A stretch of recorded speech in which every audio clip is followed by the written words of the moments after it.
Hey there friends and enemies, JoPa here again, and I want to go over the recent hotfix for the First Descendant and really talk about why I think the game absolutely will be successful long term.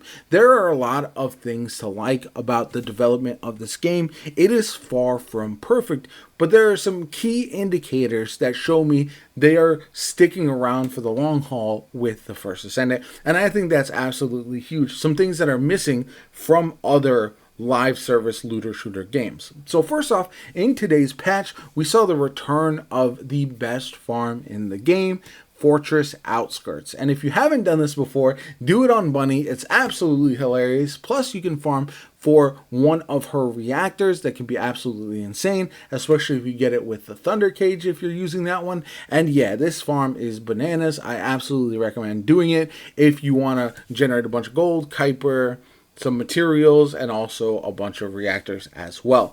Anyway, moving on, some of the other bug fixes are for the various characters who have had problems recently: Jaber's Turret, Valby, Viessa, Kyle, and Eugen. Some other minor changes as well, fixing the range with the grappling hook and mid-air maneuvering, which is nice for me because I use mid-air maneuvering quite a bit, and some other issues as well. Now, this patch comes just a couple days after a much larger one where we saw a new character, a new ultimate descendant, and a new weapon, among other things, a new Colossi as well. So it does show that they are continuing to work on the game over time and try to react as quickly as possible. And this is where I really lean into the fact that they are going to do well with the First Descendant over the long term. And my reason for that is, even from the very first playtest, we have seen the developers listen to the community and our feedback with regards to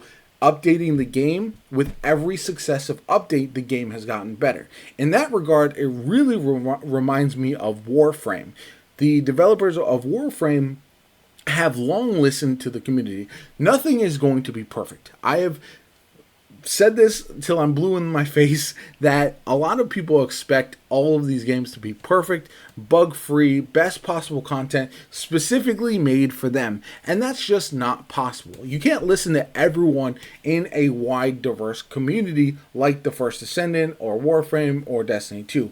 But if you have a relative community consensus, you can try to respond to that feedback and upgrade the game in that way. And it really does feel like the developers really care and they want to keep doing that. They've done it with every successive patch. And not only that, they have communicated. Now, English is not their first language, so sometimes things get lost in translation a little bit. But the fact that they are continuously communicating, but also trying to fix things and add new content at the same time, is really telling on how they're performing as a studio and what they're trying to deliver to us. We know that there's a lot more new content on the game. We've got new characters and Colossi, new mega dungeon potentially coming as well. We don't know when that's exactly going to happen, but it is nice to see all of this content kind of laid out on the horizon while the developers continue to update the game, fix things. They also have really been impressive in the way they handle buffs and nerfs. You're gonna have to nerf things eventually. The key is not nerfing more things than you buff, not nerfing things to the point where they're unusable and then people are frustrated because their favorite thing is no longer viable, but also making sure that you are continuously buffing the weakest things to at least make them somewhat relevant. Not everything has to be meta, but the key to a solid meta in a game like this is a rotating cast of characters and weapons that are performing well across different types of content. Another way to do this is to change up the content that you're delivering. So like I mentioned earlier, we know the mega dungeon is on the way, and that is something that I hope will change up the way you look at builds, because you have to design something for survivability, boss damage, ad clearance, kind of a jack of all trades.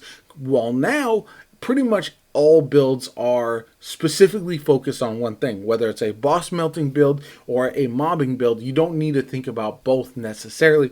And my hope is that with a mega dungeon, you kind of have to do a little bit of everything and it will change up. You can't have something just absolutely specialized and wreck things. So we'll have to wait and see how that does work out. But I'm really curious how we're going to see that shake up. And I do feel like that's the best way to shake up the meta, is not necessarily buffs and nerfs specifically, but also shaking up the way we approach content. So we have to come up with new ideas with our builds. Now, some other things that have me pretty excited about the future of the game: the rewards for, or thank you or apology, that they continuously offer the player base. So if you log in today, and if you have not done so already, there is a reward for you waiting in your mailbox, and that is a nice gesture, and it just shows that whenever they make a mistake or they want to thank people or they have an anniversary. We've seen it in other like gacha games, but we haven't really seen it a ton in games that are looter shooters. So having these rewards, events, whatever the case may be, for these special times, I think is very, very important. And I hope that continues to be the case going forward, because it does feel nice to see that the developers kind of appreciate the player base. And I think that's something that other games, you really want to build up the community sentiment with live service looter shooters. And sometimes the negativity can outweigh the positive. So you want to try to get that back on track in whatever way you possibly can.